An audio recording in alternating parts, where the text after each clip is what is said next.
Tuvimos Massa, lo tuvimos a Larreta, estuvo Grabois, estamos tratando de que Patricia Bullrich venga también, la veo más difícil, pero Milei y todo.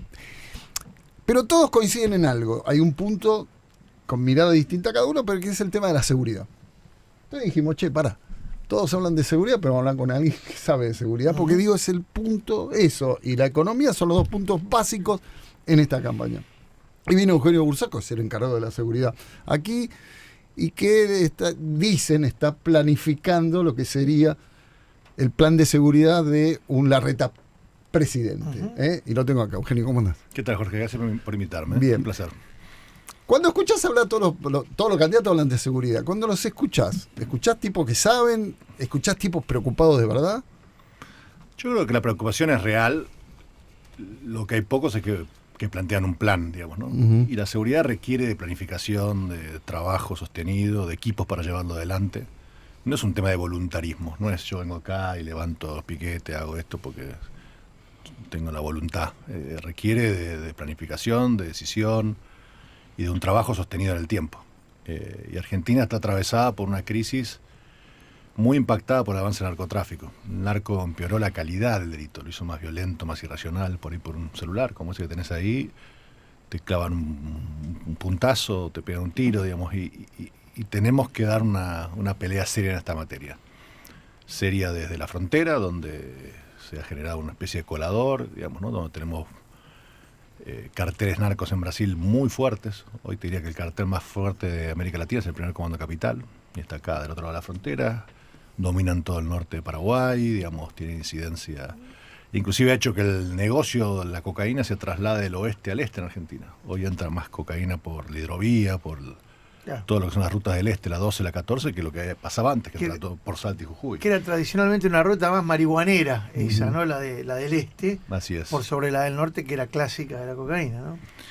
Y estos grupos criminales son muy violentos, manejan el negocio criminal desde las cárceles. Por eso creo en la propuesta de Horacio hay mucho hincapié en el tema de control de cárceles, aislamiento, incomunicación, inclusive llevar a los más peligrosos a lugares lejos de su zona de influencia, trabajar en ese blindaje de frontera y realmente fortalecer los conurbanos más complicados, que son Rosario, Gran Buenos Aires, Córdoba, Concordia, en Entre Ríos, digamos. Hay algunos lugares muy, muy complicados que requieren de la presencia federal para poder bajar el nivel de violencia y recuperar el control del territorio.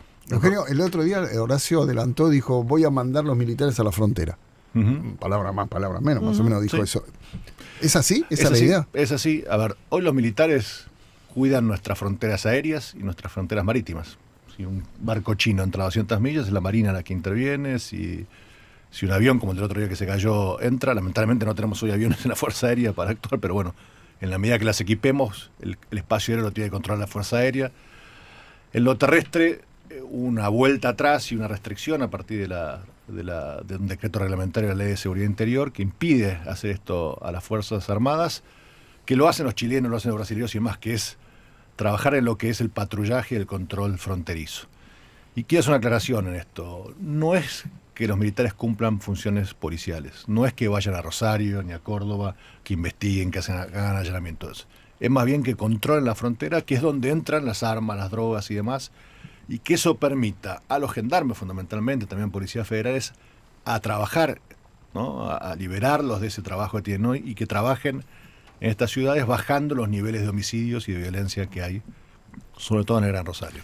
Por lo general, cuando se movilizan los militares, más que nada de apoyo. ¿Acá va a ser además de acción? Digo, operativo. Es una función operativa. Es la función operativa que tienen en Uruguay, en Chile, en Brasil. Pero que acá en Argentina no tenían. Acá no tenían. Por eso te pregunto, porque siempre pero también la tuvieron. Y, ojo, también la tuvieron inclusive en el periodo de Cristina Kirchner. La gente se olvida del escudo norte.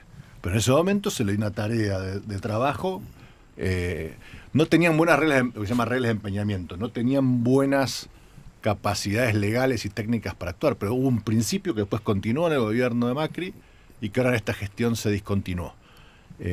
Mucha gente no lo sabe, la frontera norte, primero que es terrestre, la gente cree que hay un río enorme, más. Vos cruzás caminando, de hecho, en muchos momentos, cuando estás por insuperable, en distintos lugares de ahí de la yunga salteña, más no sabés si está del lado boliviano, argentino, paraguayo.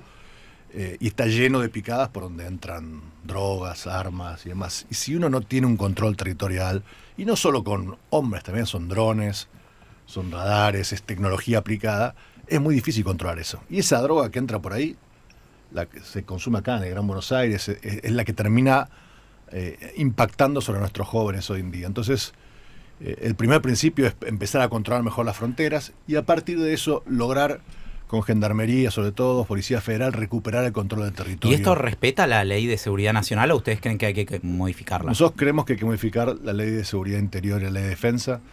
A pesar de ello, podría modificarse con un decreto reglamentario, como hizo el gobierno de Macri, como hizo en su momento el gobierno de Cristina. Igual nosotros creemos que hay que ayornar las leyes de defensa y de seguridad. Hoy te ponen un corset muy grave, en el sentido que te dicen solamente pueden actuar ante la invasión de un ejército extranjero, las Fuerzas Armadas. La verdad que la posibilidad de que nos invada Brasil, Chile, ¿no? son cercanas a cero. Sí.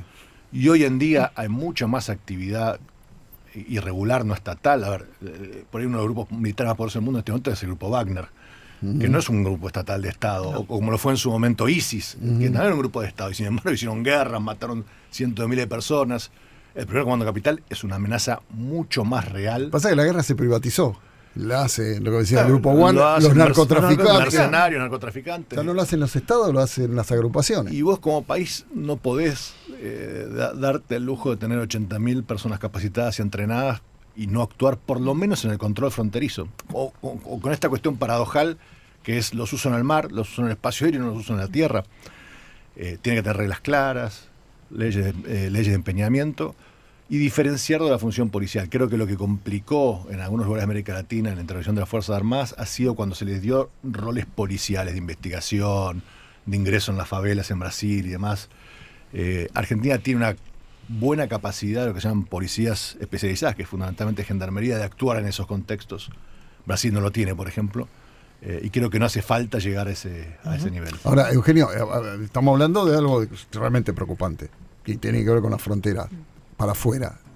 Y para adentro, porque todo el mundo habla de los piquetes, las movilizaciones, hasta hay candidatos que piden volar edificios. ¿Cuál es tu mirada sobre esto? Porque parar los movimientos sociales no podés. No, mira, acá claramente hay dos derechos que son inclusive constitucionales que se contraponen. El derecho a manifestarse, que la gente tiene derecho a peticionar, a movilizarse, y el derecho a circular, a llegar a un hospital, a una escuela, a ir a trabajar y no parar el día de presentismo. La mayoría de los países del mundo regulan estos derechos y establecen cómo se marcha, por dónde y demás. Argentina no tiene esa regulación, con lo cual estamos permanentemente chocando con jueces que te permiten actuar, otros jueces que no te permiten actuar, con las circunstancias que vemos en la calle y que la gente está harta, podrida. Nosotros planteamos dos cuestiones de fondo. Primero, tener una ley clara que diga qué se puede hacer, qué no se puede hacer, cómo se regula ese proceso, que impida a los menores de edad, a menores de 14 años, a participar, porque eso también complica toda la operatoria. Y sobre todo que ponga la responsabilidad en los organizadores de las marchas. Porque muchas veces estos procesos, cuando se libera una calle, se termina afectando al tipo que tiene un pedido puntual. Y en realidad hay organizadores que viven del negocio de piquetear. A ver, más piquetes son más planes. Más planes es más plata de intermediación, más plata de intermediación, más piquetes. Y hemos generado en los últimos 20 años toda una actividad que lleva a la proliferación de piquetes en todo el país. Nosotros decimos, vos tenés derecho a manifestarte y demás, pero no podés hacer esto un negocio. No podés decir un tipo que vaya el piquete porque te saca un plan. ¿Y qué pasa cuando uno escucha, por ejemplo, a José Luis Espert, que es hoy en día está dentro del equipo de Larreta, decir, bueno, a los piqueteros hay que pegarles un tiro y dejarlos como un queso gruyere? Yo no lo escuché decir eso a José Luis, pero bueno. Yo creo que en realidad lo dijo de los delincuentes. Sí, habló lo de queso gruyere de los delincuentes. Okay. Yo lo que creo es que en los temas de seguridad hay que ir sobre las causas, no sobre la manifestación del problema. Y acá la causa es que se ha generado un negocio de piquetear. Hay gente que muchas veces sobre necesidades reales de la gente interviene, intermedia, se queda con una plata y promueve el piquete. Eso lo tenemos que cortar. Horacio Rodríguez Larreta propone algo muy puntual, que es terminar la intermediación, que los planes vayan directo al beneficiario, que no haya una persona que lucre con eso. Estamos convencidos que eso, junto a una buena ley, va a reducir la cantidad de eventos. Ahora, no creemos que más violencia genere menos piquete o solucione el problema. Pero entonces van a ir a criminalizar, digamos de alguna manera, a los líderes, van por los líderes. sobre todo por aquel que extorsiona al que va ahí. A ver, te pasan las marchas y ustedes pasan, han entrevistado que hay gente que no sabe ni a qué va, ni por qué está protestando. También hay mucha gente que sí. Y hay gente que sí, Hay y mucha tiene gente derecho a que sí. manifestarse, es un derecho constitucional. Nosotros no estamos diciendo que no puede manifestarse, lo que estamos diciendo es que hagámoslo civilizadamente, perdón por la palabra, para no joder al otro millón de personas que quieren ir a trabajar o que quieren ir a educarse o que quieren ir a tener salud. Se puede, a ver, yo siempre digo, la 9 de julio tiene 14 vías de comunicación, tiene 14 entre carriles. ¿Hay necesidad de cortarlos todos? ¿Y qué harías? Francamente, ¿Harías como un piquetómetro? Corralito. No, te pregunto. ordenarlo, decir, bueno, vienen por acá, pasan por estos lugares, no cortan el transporte público.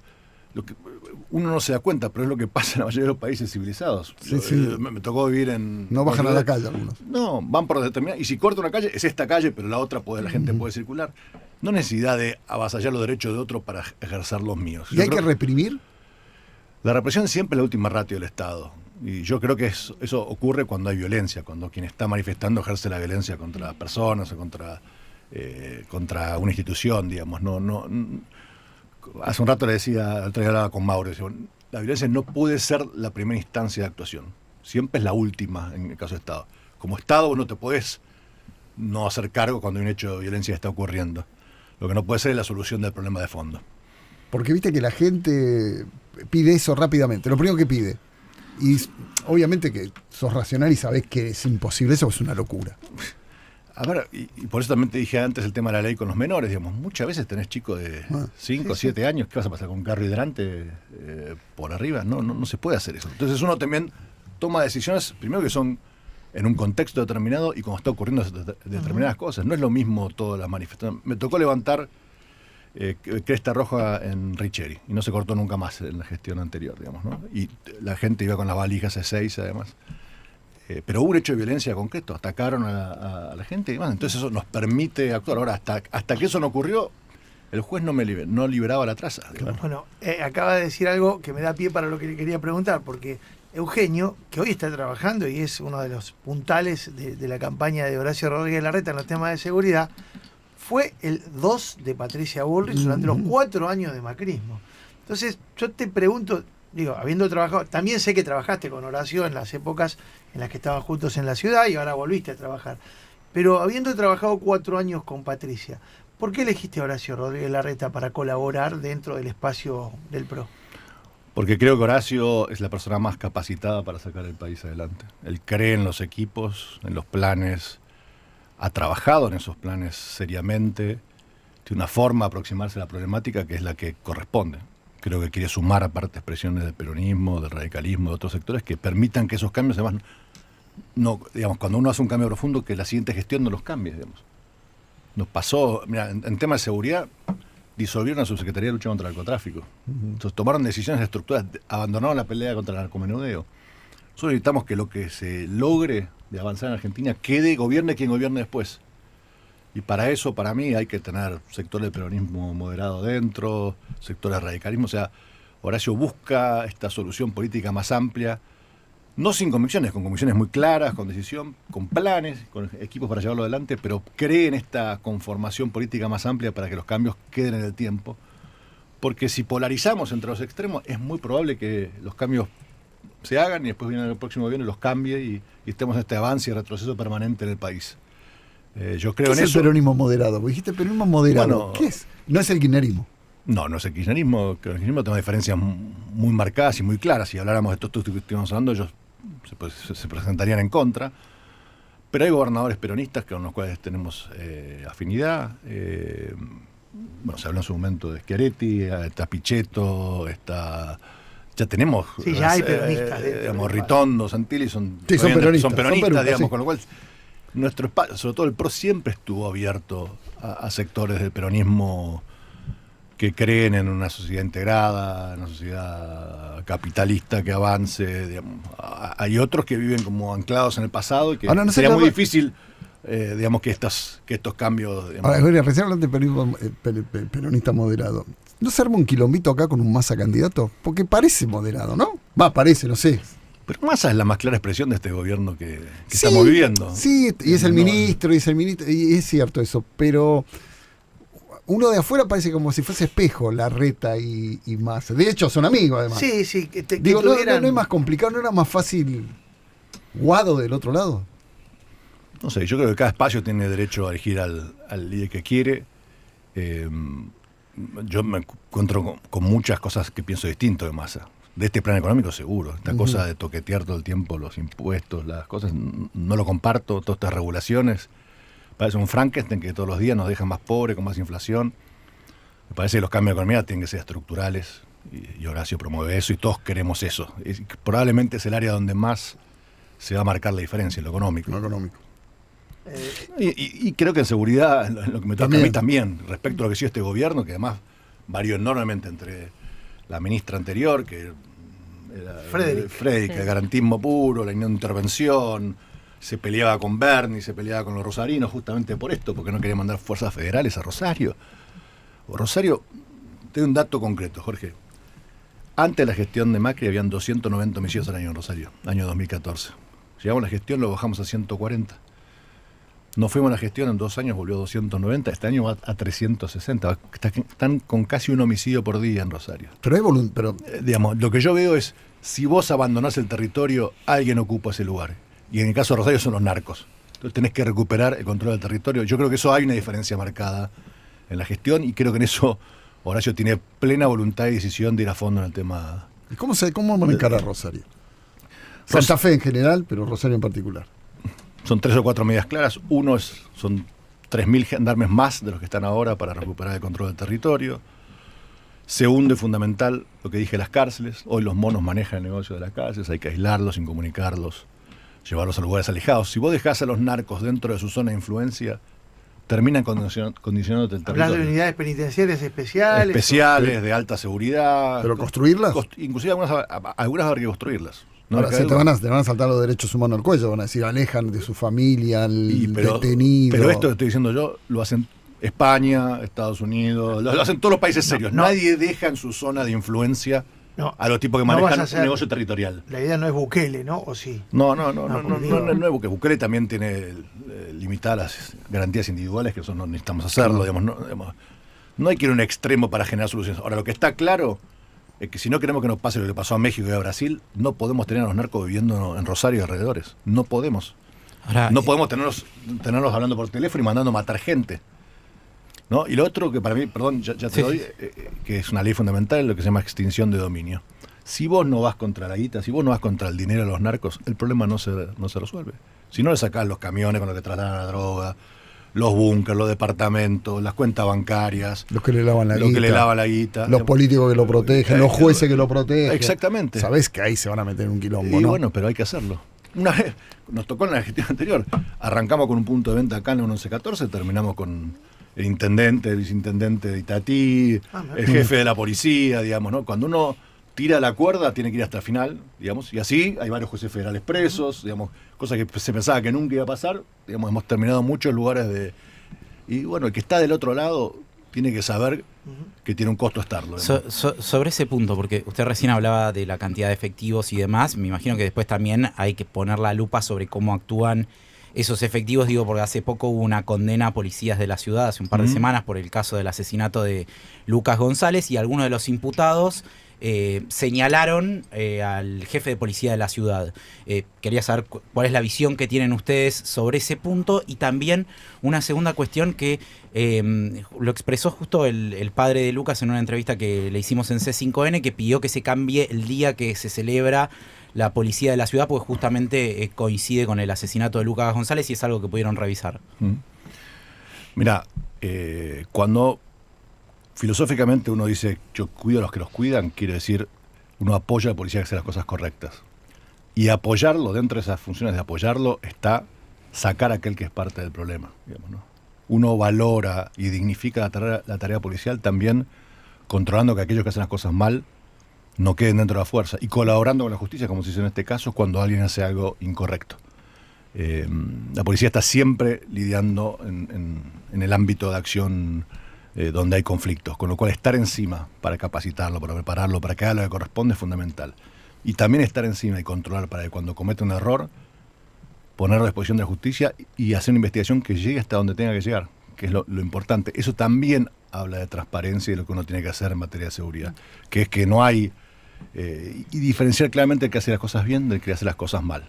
Eso también es cuidar al que nos cuida. Respecto a la fecha, estamos analizándolo, creo que es un pedido razonable, y estamos tratando de encontrar una fecha que sea simbólica para la policía y que se pueda generar ese cambio. ¿No hay que controlar también el discurso político que envalentona a algunos policías? Digo, lo que decía Esper diciendo bala, bala, bala. Y tal vez la policía dice, y, loco, si ellos lo dicen, salgamos. O lo que fue Chocobar, hubo un apoyo oficial a Chocobar. Patricia Bullrich lo llevaba a todos lados. Digo, ¿eso no nos incentiva también a algunos policías? Mira, hay un equilibrio difícil que es llevar a la policía a la acción, porque si no el policía se retira del territorio y se esconde, y que lo haga correctamente. Por ahí el hecho más paradigmático de estas últimas semanas fue hace 2 semanas atrás, un intento de femicidio acá cerca, sí, en Urquiza, sí, donde un policía bien capacitado, bien entrenado, hizo lo que correspondía y actuó proporcionalmente a la agresión. Y obviamente lo tuvo que contener a los tiros al delincuente, pero no lo mató, digamos, hizo lo que correspondía. Por supuesto que eso pasa en fracciones de segundo y que es muy difícil, y ahí es donde uno apuesta a la capacitación del personal.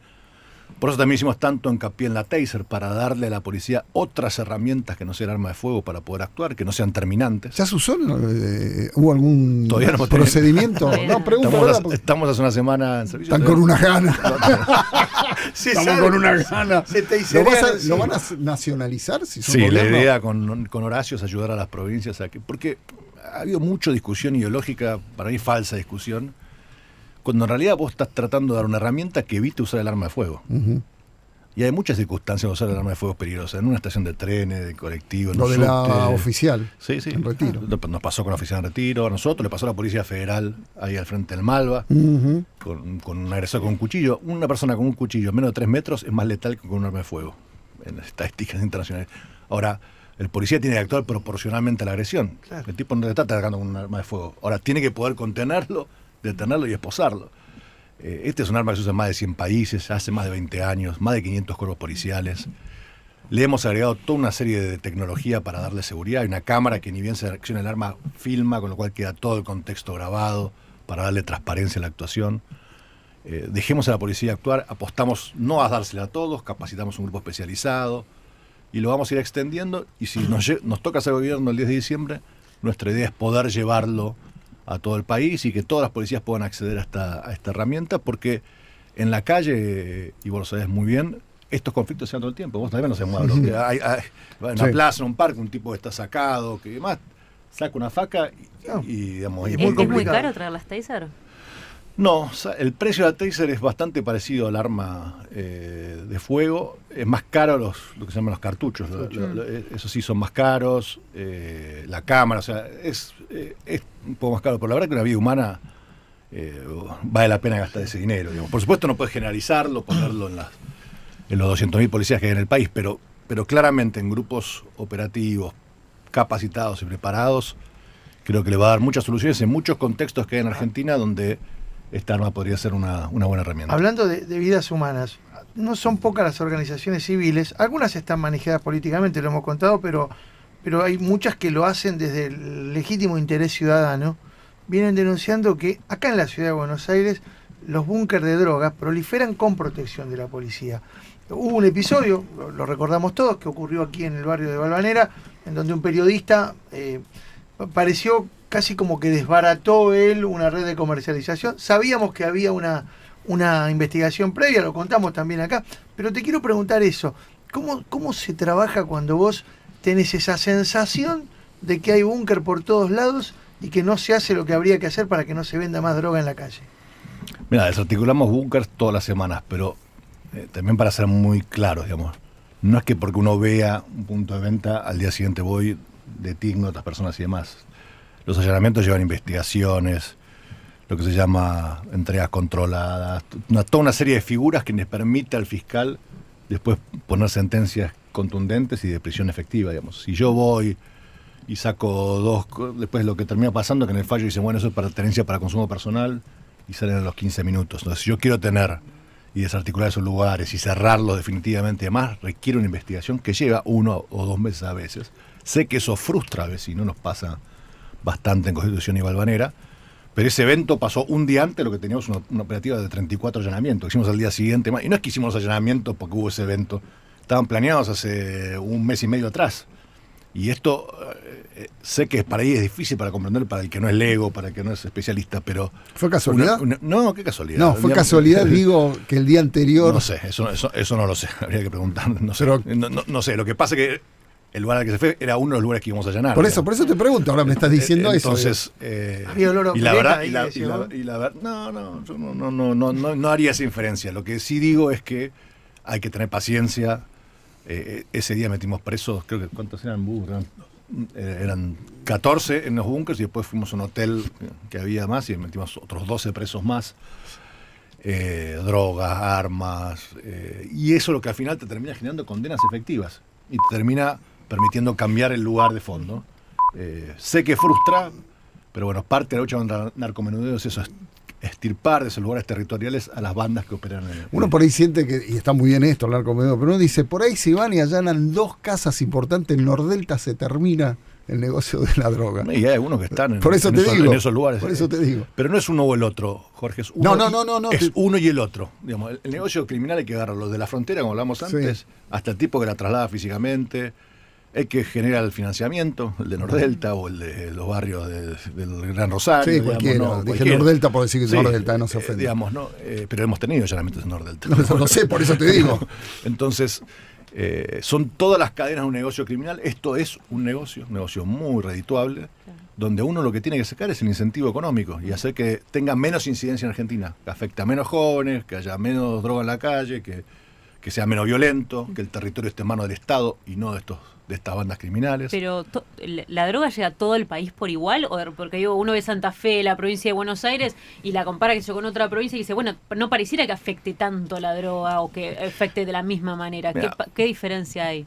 Pues un poquito de docencia. O sea, la particularidad del negocio de la droga es que por donde pasa la comercialización, la droga queda. ¿Qué quiere decir esto? Por más que yo la lleve a vender a Marbella o a Australia y le saque $100.000 el kilo en vez de los 2.000 que salen en Bolivia, los tipos al que la pasan la frontera, que la llevan la ruta, al que la guarda acá en el puerto de Buenos Aires, le pagan en droga. Garpan la Claro. logística Claro. con la Entonces, falopa, esa claro. droga se tiene que vender en el mercado local y termina pudriéndote.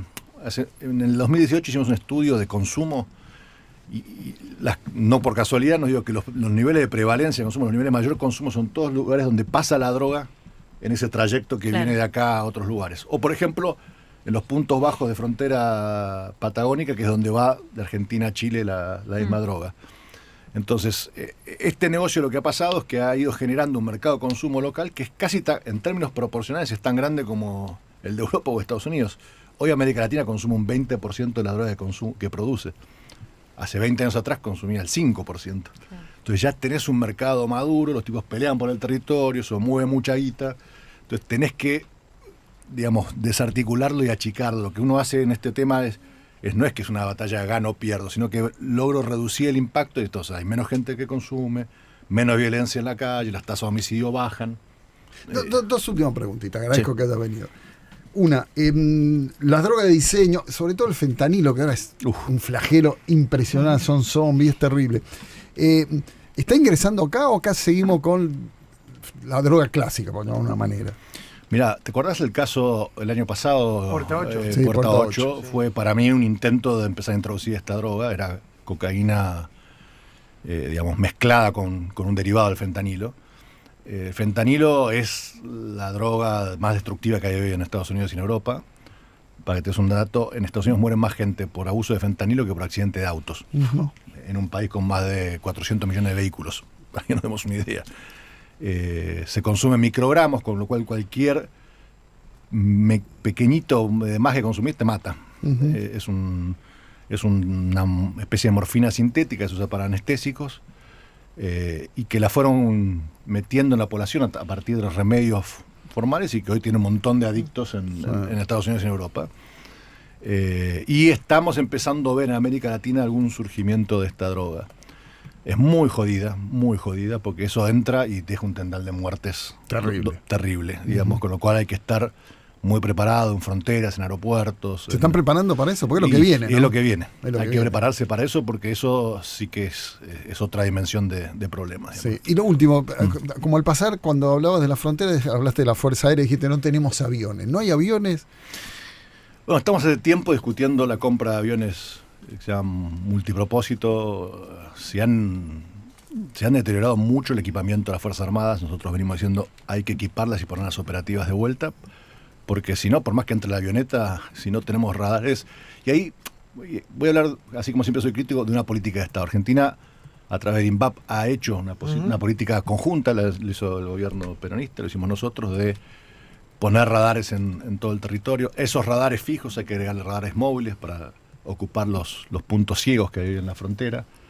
Creo que eso es fundamental y tener la capacidad de poder seguir a los aviones, hacerlos aterrizar, digamos. ¿Y la ley de derribo? La ley de derribo está vigente. Por eso te digo, Está yo vigente. me acuerdo. Es un decreto, en realidad, es un decreto reglamentario que viene de la época de las grandes reuniones que hubo acá y que nunca se derogó.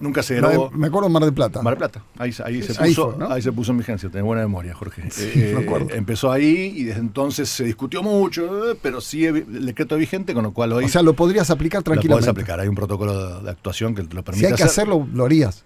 Es la última instancia. Como hablamos antes, tiene que Es ser el último verdad, ratio. En la mayoría de los casos, con solo acompañar el avión, la avioneta baja, nadie quiere, digamos, exponerse a eso. Lo que pasa es que hoy no nos acompaña nadie. Entonces, ¿Burrich no había comprado aviones? Burrich no. Burrich estaba en seguridad, en el Ministerio de Defensa, que tenía que comprar los aviones.